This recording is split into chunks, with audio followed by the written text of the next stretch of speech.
Hi, everybody. Happy New Year. Happy New Year. Wow, we're all so we're lined up in a slightly different way today, just because we're going to be looking here. I still want you to be able to see each other's faces, but, find a place where you're comfortable to sit. I heard somebody once talking about our group. Usually we're in a circle, and I heard somebody say once, "Oh, it's so intimidating to come and sit in that circle." So maybe this will be a little less intimidating. So let me just say a quick word about the Bible. That's kind of a basic thing, but really important when you're reading the Bible. The Bible isn't a single book, right?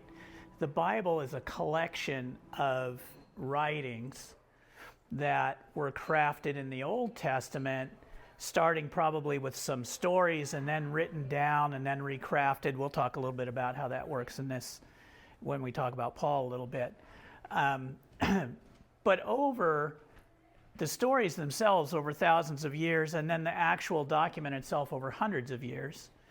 And they're written very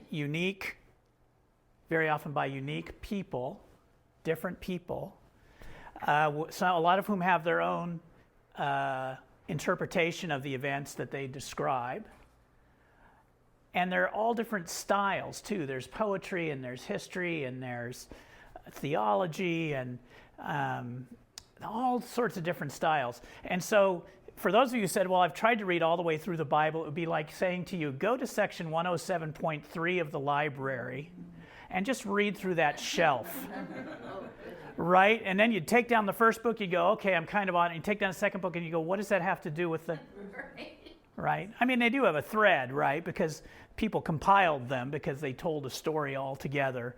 But if you've ever felt frustrated, just know it's because it's not a book that you read from beginning to end, and because it's just all these different kind of takes on things. But the great thing about Paul, I think, and the way we look at Paul for this particular time together, is that Paul will expose a lot of those things too. So this exploration of Paul is going to kind of expose us to actually a way of seeing the whole Bible rather than just Paul. So it's a little specific example of the way to do that. I got excited about this book, Paul the Progressive, because I had the experience of this particular author who often encountered ways of being Christian that it seemed to me to be more exclusionary, that sought to kind of draw clear lines, and certain people are out and certain people are in.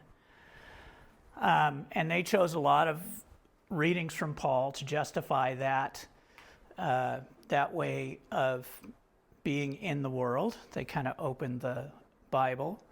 But also because I also love the positive parts of Paul. I think his kind of adventurism and his love of God and the way that he just kind of goes out. I mean, Paul goes out into the world to bring this kind of good news. But as people kind of pick and choose certain verses that they're going to focus on, you might get a whole different vision of who Paul was. And this book tries to make sense of all that. And that's what we're going to talk about a little bit, about how to make sense of Paul as a whole. I'm thinking about this video that went viral of a Joe Biden snippet. I don't know if you saw it, but it was like a 30-second snippet. You could do this for anybody, really, where you take 30 seconds of their speech where they say something in the context of a larger speech, and you say, I can't believe that he said Martians should invade the Earth and people should all die, right? I mean, it's just kind of that, when you pull things out, that doesn't really work. Let me tell you, let's start, though, with just a little bit about Paul, who he was.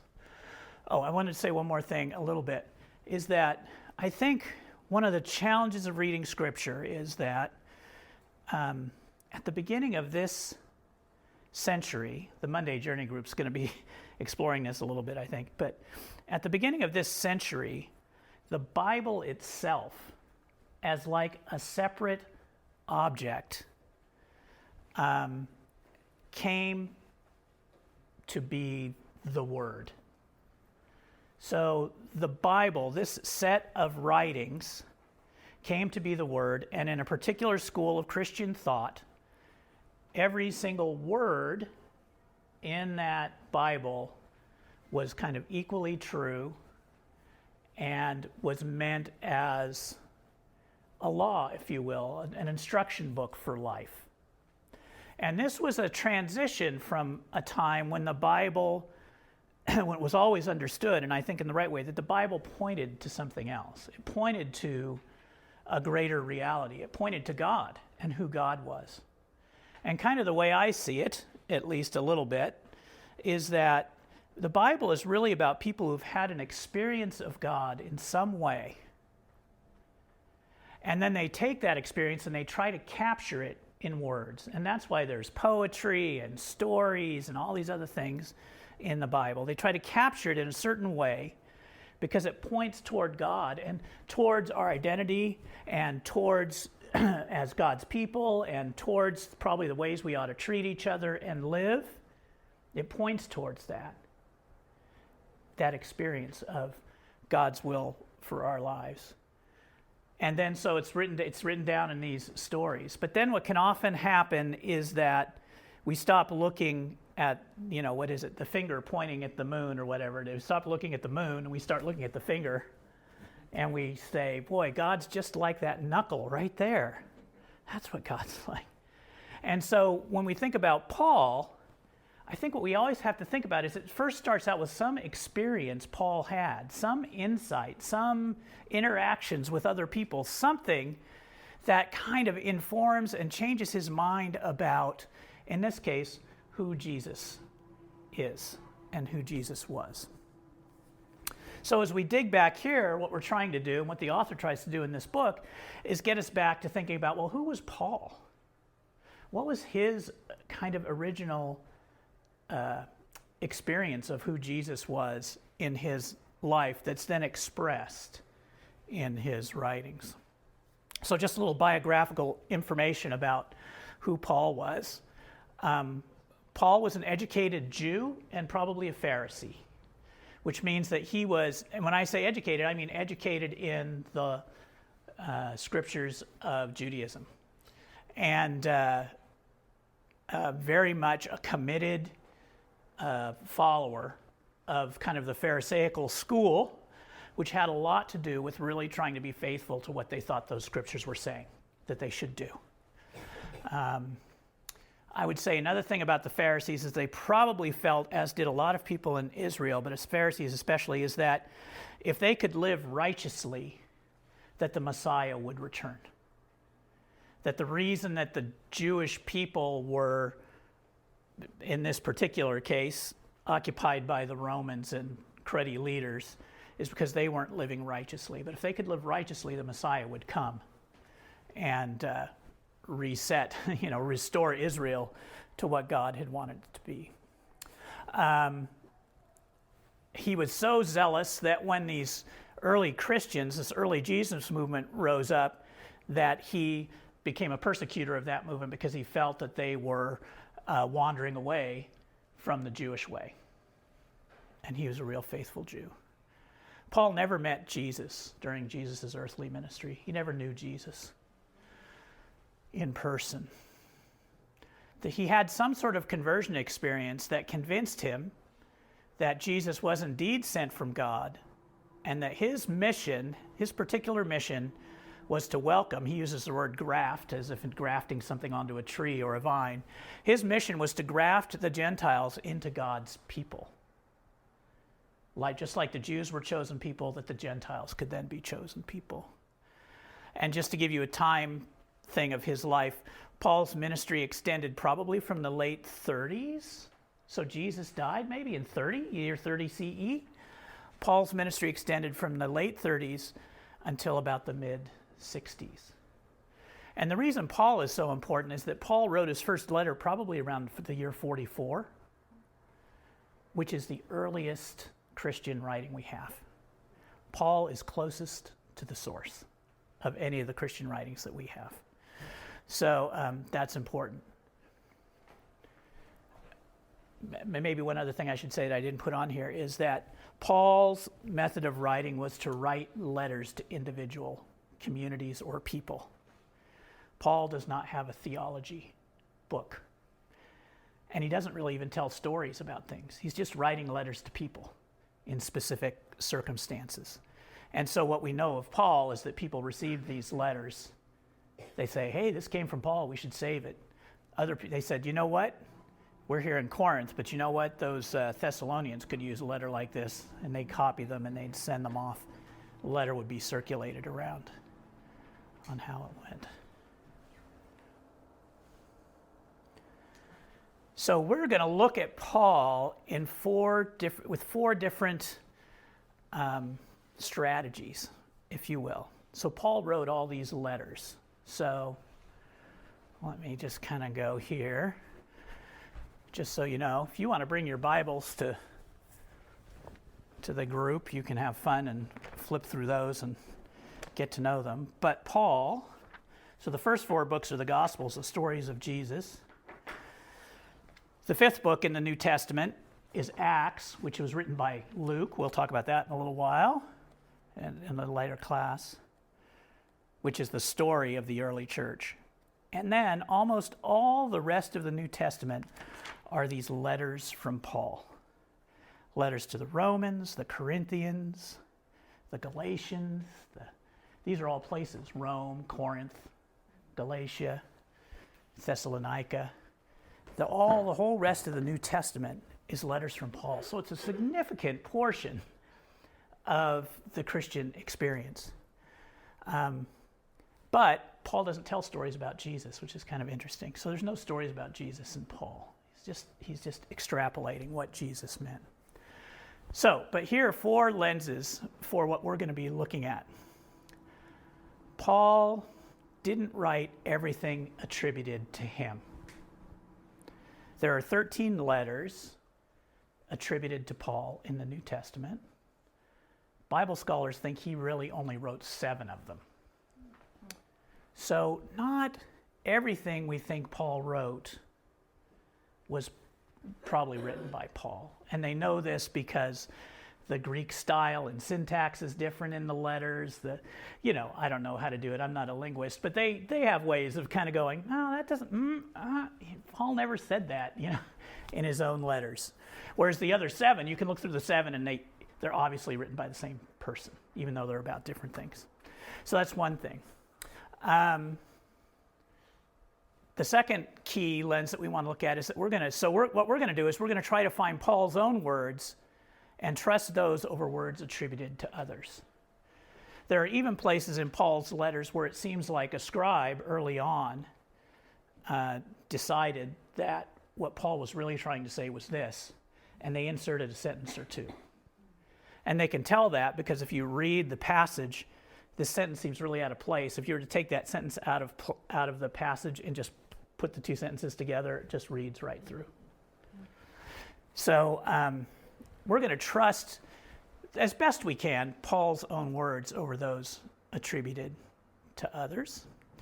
We're going to trust that Paul's actions, in other words, from what we can read about how he lived through these letters, we're going to trust that the way he actually lived is real evidence of what he was really committed to.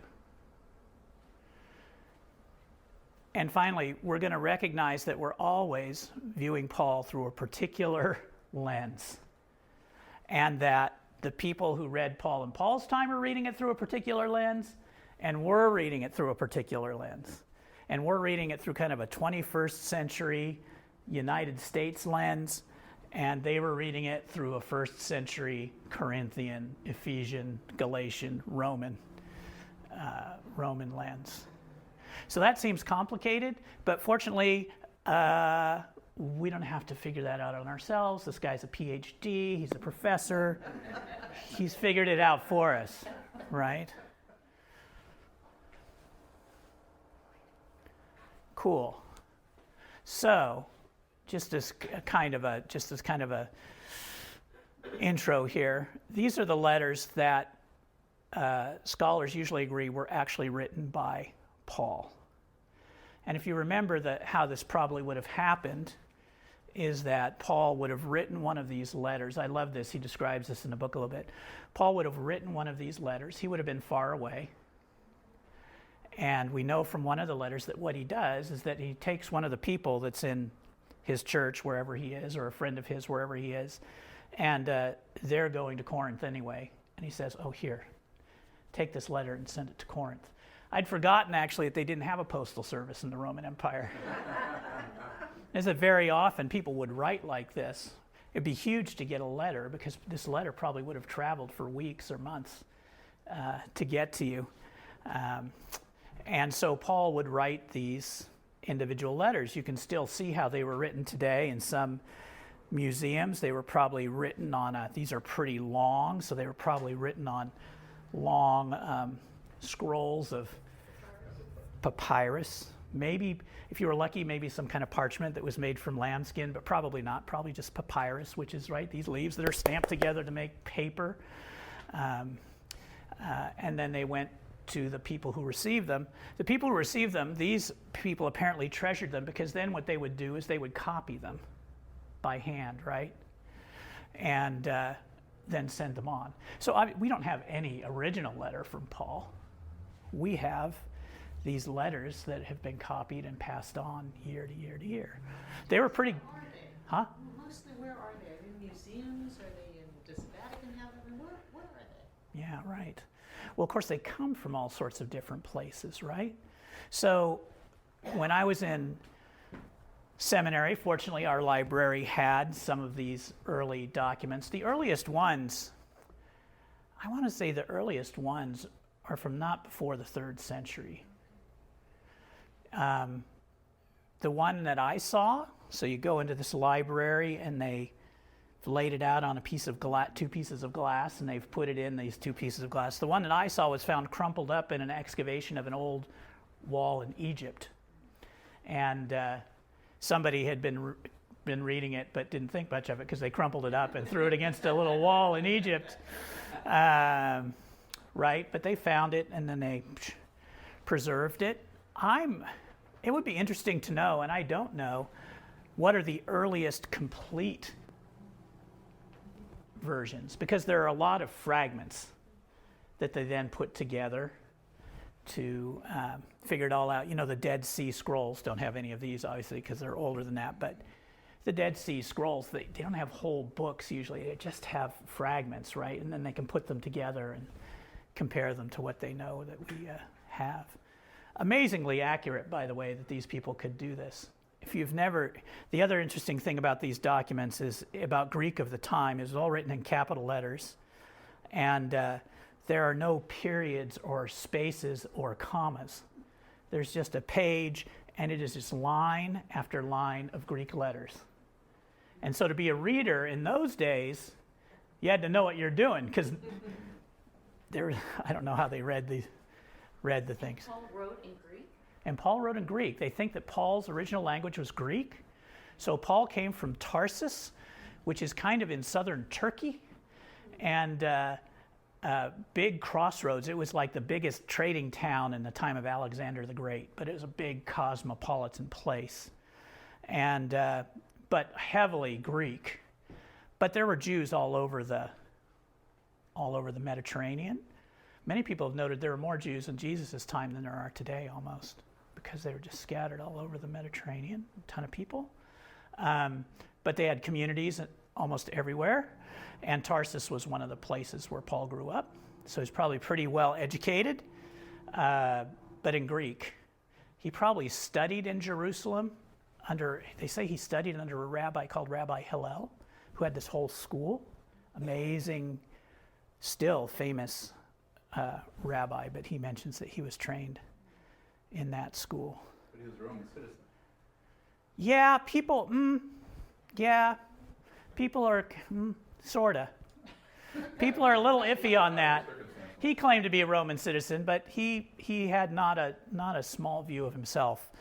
So I don't know how that all worked out. But he was thoroughly enculturated into the Greco-Roman culture of the day, but also a Jew, which is part of the interesting thing we'll see in him, is he's really, the Jews were both kind of a part of that culture and set apart because they were God's chosen people. So they were set apart in that culture. So these are the letters that they think he definitely wrote. And we'll see more of it. We'll get into more detail on this in the coming weeks. What do you think the percentage of people who were educated, who could write in Greek, who could read Greek, were there during that time? I don't know. I mean, there must be such a disparity between the two. I mean, that's a tremendous, how many people today can read Greek? Well, everybody could read Greek then. It's like English. Oh, okay. You can go speak English, right, almost anywhere in the world, and some people kind of hash it out, more or less. Greek was like English. It was ponga lingua. It wasn't Latin, even though Latin was the thing they wrote everything in the empire. Greek was the universal language. Even most Jews read the Hebrew scriptures in Greek. So, oh yeah, absolutely. So then there are these letters they call pseudo-Paul. And pseudo-Paul is letters that sound a lot like Paul, maybe even have Pauline ideas. Today we think they're written by people who were Paul's followers and who wanted to extend on his thought a little bit. And they're probably written later, 80s or 90s maybe, something like that, maybe even into the 2nd century. These three are the kind of the three big pseudo-Paul letters. And then there's these letters that we call the pastoral epistles. And most scholars think they're probably not actually authentic letters. They're framed as letters from Paul to Timothy and Titus, who were two of his companions, with the notion that Timothy and Titus were trying to run their churches, and these are letters of advice on how to run their churches. Scholars think that these were later because one of the things about Paul in his time is he did not expect to die before Jesus came back. He really thought that the kingdom of God would be consummated in the near future. If you had told Paul that this world would continue 2,000 more years, I mean, just think how long that would seem. Think what happened in the 2,000 years before Paul, right? Then the idea that people would live another 2,000 years was not in his mindset. Paul was probably martyred in Rome in the mid-60s. So what Paul didn't even see, one of the things we know, right, is that a big turning point in Jewish history was the destruction of the temple by the Romans in 70 AD, and Paul didn't even see that. So he was really early on. People think these pastoral epistles were written to churches who were beginning to realize that we're in this for a longer haul than we thought, and we need to get organized. And so they're letters that have to do with, well, how now are we going to organize ourselves so that we can survive and thrive as a community? That's why they're called pastoral epistles. How do you be pastoral in this time? And then there's a book in the New Testament called the Letter to the Hebrews. People really think it has nothing to do with Paul. Not his style, not his thought. Somebody may have said, as they do in these other ones, that they're from Paul. But people often did that when they wanted a little cred and when they thought they were saying what Paul was saying. But nobody believes that the Epistle to the Hebrews is really from Paul's notes. I know this is a lot of just background. We did that. This is interesting that the author notes that Martin Luther, if you remember Martin Luther in the 16th century, he's a reformer, a Christian reformer, read Paul extensively and thought through his lens that Paul was talking to him And I'm sure that he thought Paul would be a great Lutheran, because Martin Luther started the Lutheran Church, and he said, I'm basing it on Paul. But he was doing it through his own lens of being a medieval Roman Catholic monk. And finding that not adequate. So he began to make all sorts of connections that may not work for us today, but that are the dominant way of looking at Paul in the Protestant strain, in the evangelical Protestant strain.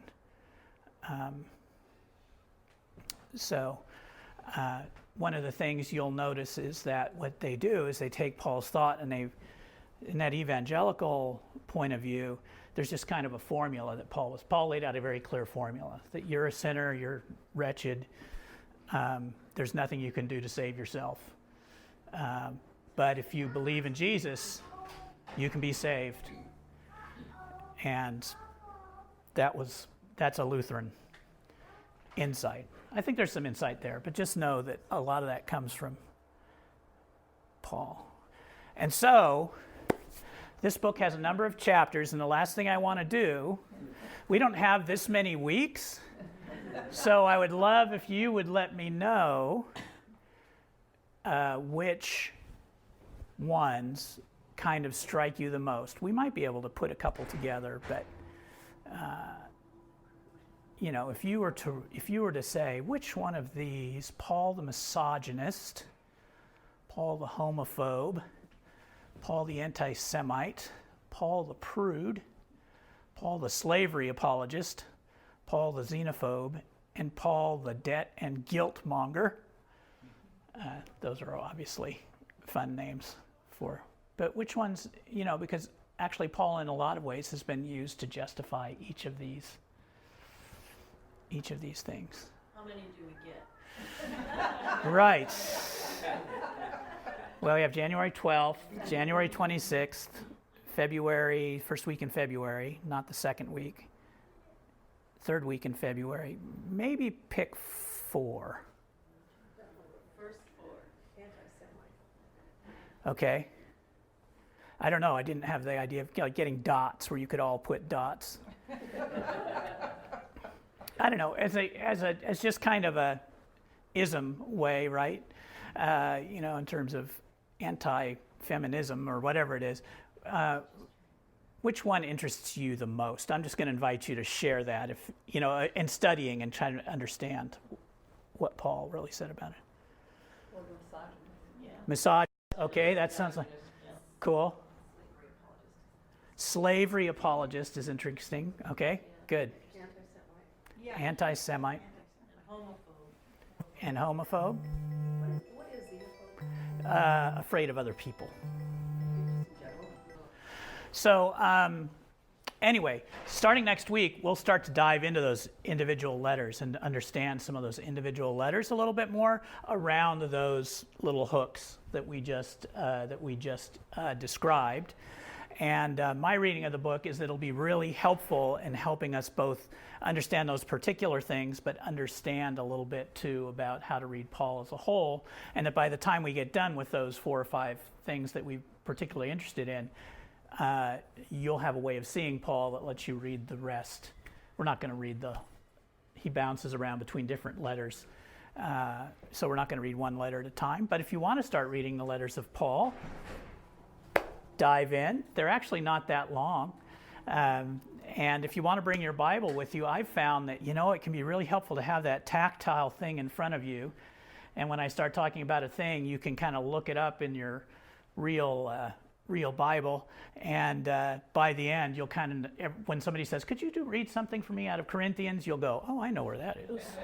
I've been there. So anyway, an opportunity, but you don't have to. You won't need your mouth. Okay, thanks everybody.